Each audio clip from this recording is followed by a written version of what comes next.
Welcome to On the Chain. But Brad Garlinghouse did something a little bit out of character that he doesn't normally do. And he went ahead and said, I'm trying something new. He tweeted this out yesterday.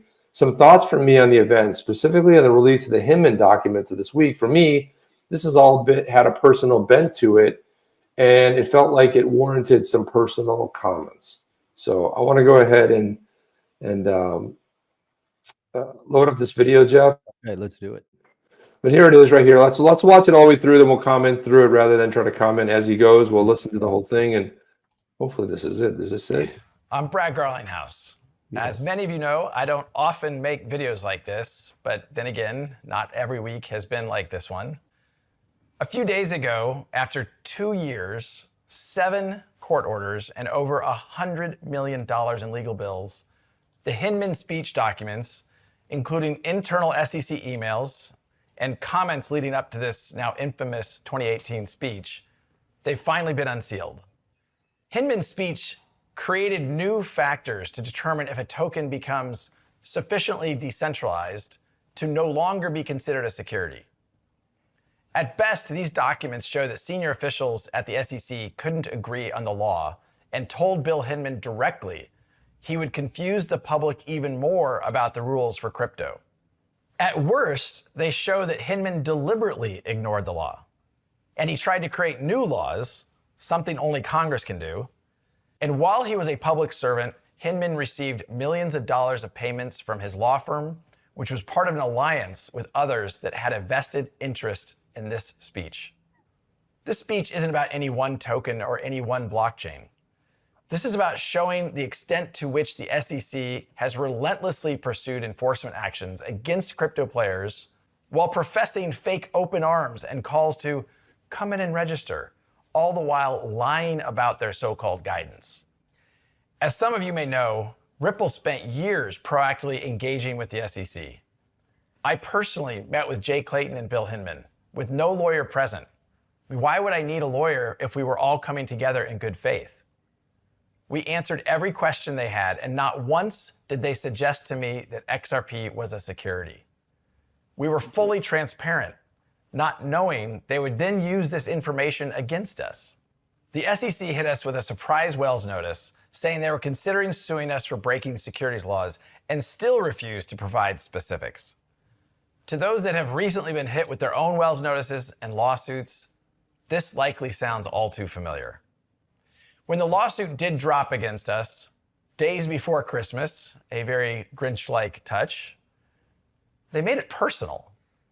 They sued Chris Larson and they sued myself, alleging we should have known all along that XRP was a security. You can now see plain as day, they couldn't even agree amongst themselves. And to me, it still seems like they can't.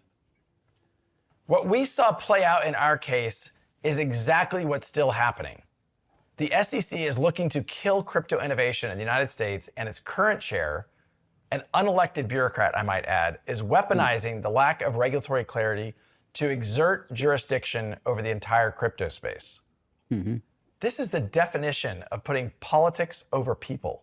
Yep. It's the pursuit of power over sound policy. The SEC tried to bully us into acquiescing. Thankfully, we have had the resources to fight back. And now we can all see what they've fought so hard to hide. They knowingly created confusion about the rules, and they used that confusion to regulate through enforcement. That's right. That's bad faith, plain and simple. Ultimately, as our lawsuit comes to a close, for so many others, it's just starting. The fight for clarity has to continue. I just want to conclude by saying to my colleagues here at Ripple, to my family, my friends, everyone who has supported us over the past 2.5 years, and certainly to the whole of the XRP army, a very heartfelt and a very genuine thank you for that support. Dude, that's massive.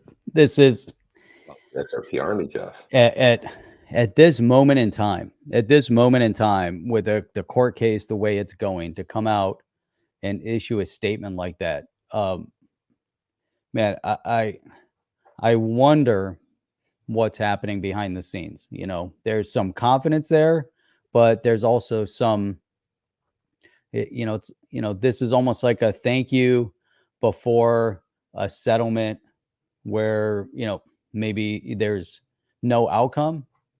Maybe, they're going to move forward to some sort of, payment, penalty.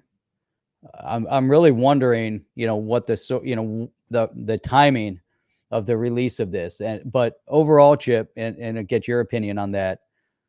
The commentary that he put forth is so spot on. The unelected bureaucrat trying to seize power, and it's not just Gary Gensler trying to seize power, but it's the chair of the SEC, that position, the unelected bureaucrat position, to determine and dictate the direction of our financial success of this country and this innovative class. To have the SEC dictate and control above it, but also at the same time having specific statements coming out regarding Bitcoin. And we saw this even little spattering of the Bitcoin conversations amongst some of the senators and congressional representatives that are also pro crypto, but they kept talking about Bitcoin, and we know who those are. But Chip, one of the things that he brought up, confusion and control. If you sow confusion, you can control. What are your thoughts?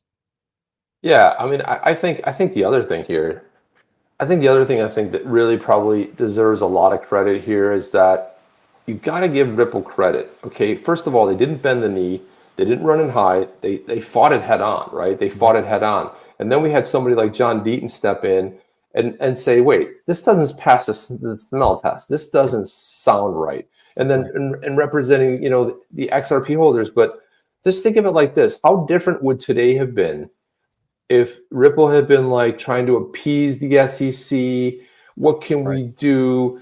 And they didn't. They stood up to the bully. And Brad said in there that, he said it many times, they have the resources to do so, to absolutely take this on. And instead of kowtowing, instead of, rolling over like other organizations have, right? And I can say largely what's going on with Coinbase right now, especially with Binance, you can attribute a lot to Ripple, right? Because Ripple took it on. Ripple took it on head on. They went into the court and they fought it head on, and they exposed a lot of the inconsistencies. But you got to give credit to people like John Deaton and a lot of cyber sleuths out there, too numerous to mention. You guys know who you are. But these are just regular people in the community that went digging and said, wait a minute. And they started exposing Bill Hinman, and something that John Deaton uncovered. Bill Hinman's deposition was unsealed, and they asked him a specific question. John Deaton predicted this back in March, that if he was ever asked the question if he knew about the Simpson Thacher, his old law firm, Bill Hinman knew about that, along with the Ethereum Alliance, he would deny it. And of course, he highlighted right exactly what he said. Did you know about this? Oh, I didn't have any idea. How did you not know?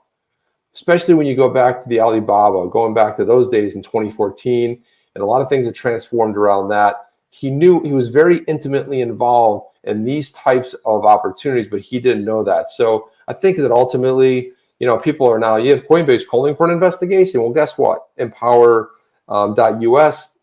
called for an investigation over a year ago. John Deaton was leading the charge. Jeremy Hogan, a lot of the attorneys that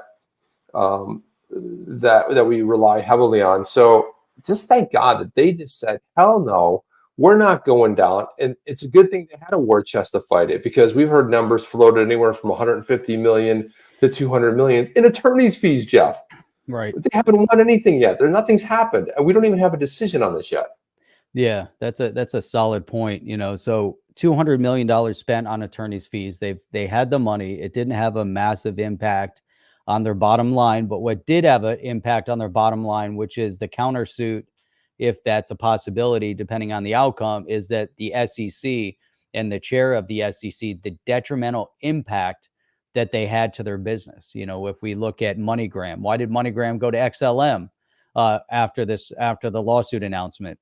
Things were going pretty nicely with them utilizing the on-demand liquidity, the ODL, They were using on-demand liquidity. They were utilizing the XRPL. They were utilizing XRP for FX conversion, for FX trade.